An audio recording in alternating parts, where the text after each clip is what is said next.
And somewhere in your subconscious, maybe you are looking for something. Maybe you're looking for your words or whatever, but that's not the way to find your words. It's a habit, and the ums are a habit, and all these kinds of things are a habit. The real issue is whether they're a distraction or not.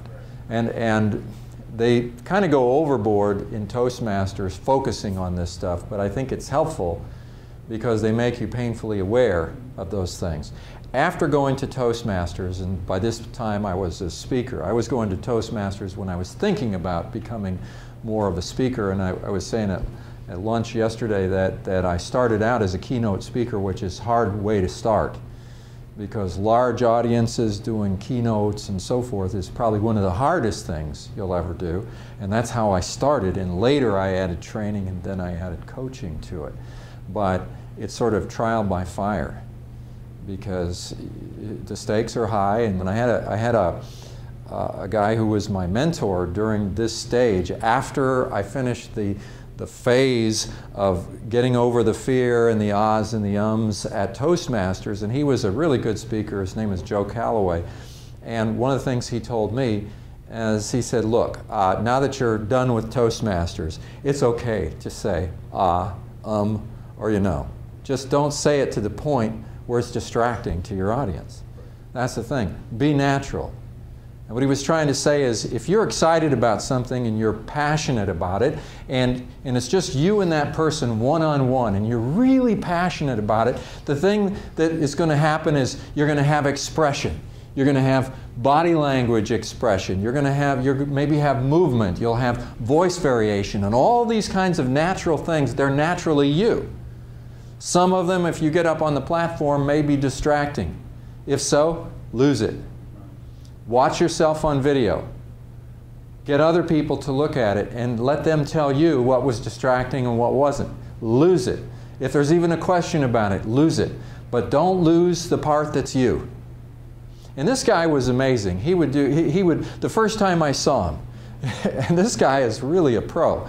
He got up and he had a crumpled up piece of paper. He pulled it out of his pocket. He said, when I was on the plane, I wrote some notes down. He pulls this thing out, and he's like walking around, and he's hitting himself in the head, and he's doing all kinds of things. But I mean, he was just Joe. He was just being Joe. And you almost felt like it was just you and him, and there was nobody else there.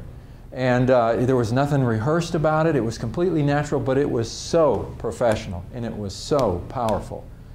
The guy just had a way of using his voice. He had a very strong voice, and it just exuded confidence.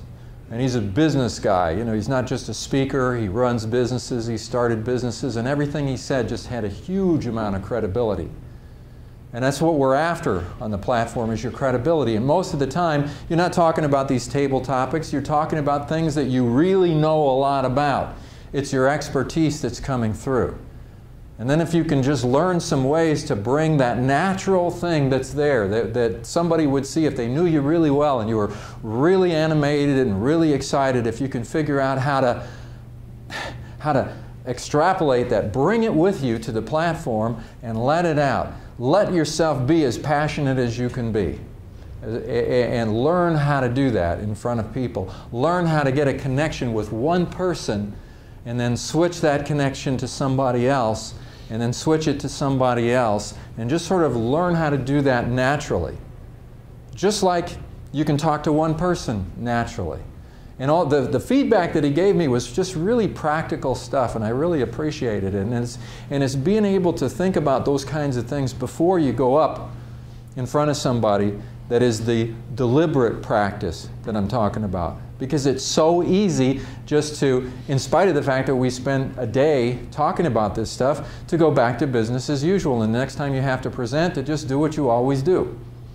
And the challenge here is to be able to take 4 or 5 things that you can really work with to become better, and remind yourself of that before you do it the next time, and build that into what you're doing, and see what you can do, and critique yourself afterwards, and maybe even get somebody in the audience who's friendly with you to give you some friendly feedback.